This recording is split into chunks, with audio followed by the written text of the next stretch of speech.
But I hope it goes better than the last camp out that I have, or had, because there was a there was a wolf attack in the middle of the night, and that was super scary.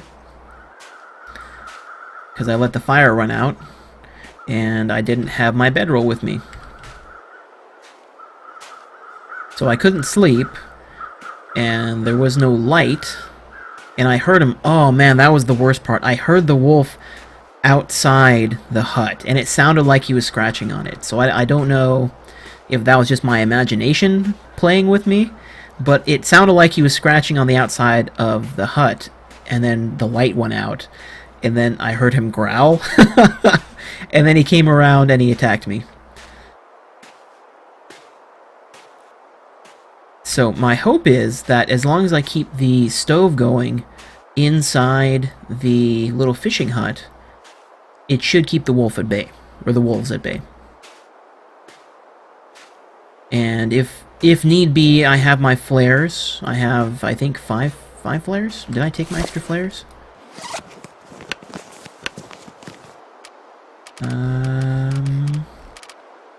Oh no, 3. I have 3 flares. And 15 bullets. And the bullets will definitely scare them away, even if I don't hit them, but, you know, ideally I want to trade my bullet for more supplies, like food and such, but, you know, it's kind of worthless holding onto this many bullets if I'm dead. Oh man. It just really is, it is just quite a sight seeing all these big open areas, and how it looks like a painting. Like that's the thing that it looks to me. It looks like I'm inhabiting a painting.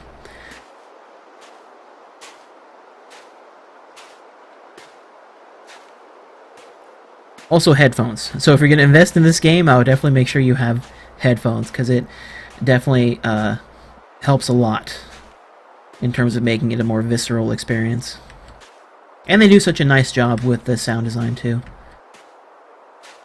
Except for some of the food. Some of the food sounds are really weird. Like the salty crackers, when you eat those, it does not sound like you're eating salty crackers. There's a couple other ones. I think there's only like three generic food noises. And some of them just don't match up at all. Why is he running? You getting chased? Am I getting chased? No? Okay. Nope, just a super slow walk through the woods. I would run, but it's gonna drain my fatigue even more. And there's a possibility of injuring myself if I'm going up or down an incline.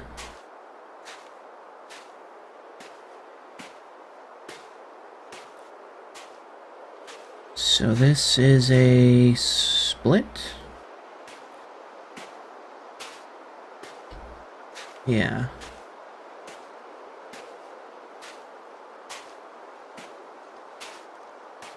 Oh yeah, that's kind of the thing, and that's especially the kind of attitude that I had when I first started this game. Was just, oh man, we're gonna run everywhere, we're gonna shoot everything, and it'll be awesome, right?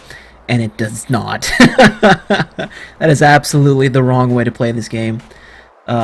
This game is definitely about being very slow, very deliberate, and planning. I mean, really, that's the big thing that's going to keep you alive the longest, is planning out your actions and knowing what you're going to do ahead of time. Otherwise, you're going to get stuck outside during a storm, or you're going to be wandering the woods late at night, always a bad sign. Or you're just going to run out of materials, like water or food or what have you. And once you explore the buildings and you take everything, I mean, there's not even going to be any place for you to go to hide, essentially, because it's all going to be gone. There's a wolf up there somewhere. Time is it 1 o'clock? Yeah, I don't think I need to stop here. I can keep going.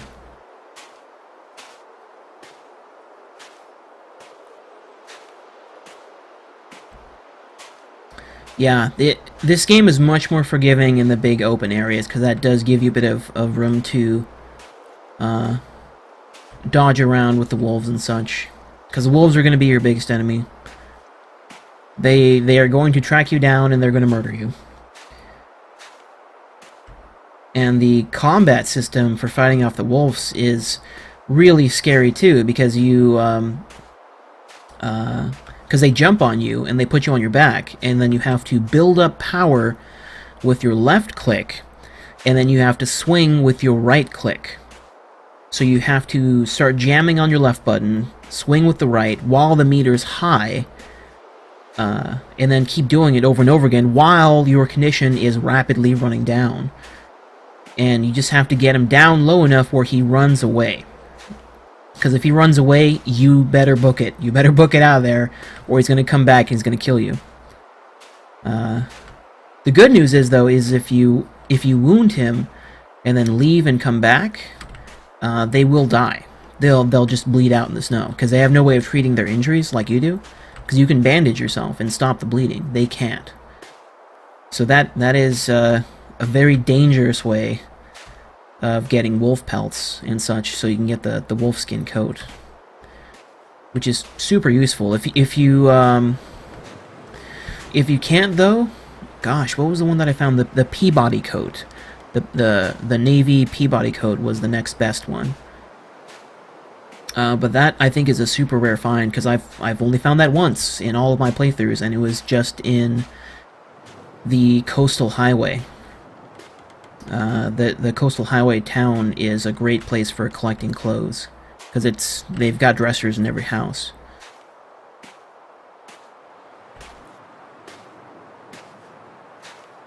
Well, nothing too exciting yet. Definitely nobody stalking me from behind. I keep getting worried, like I'm gonna turn around, there's gonna be like 10 wolves just slowly following me through the snow. Like they just creeped up behind without me noticing. Oh, yeah, hi guys, how's it going? Ooh. Oh, yeah, here's the train tracks.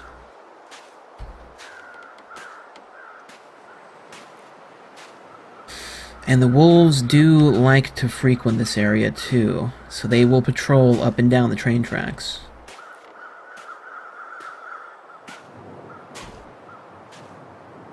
And it's super hard to see them against these black logs.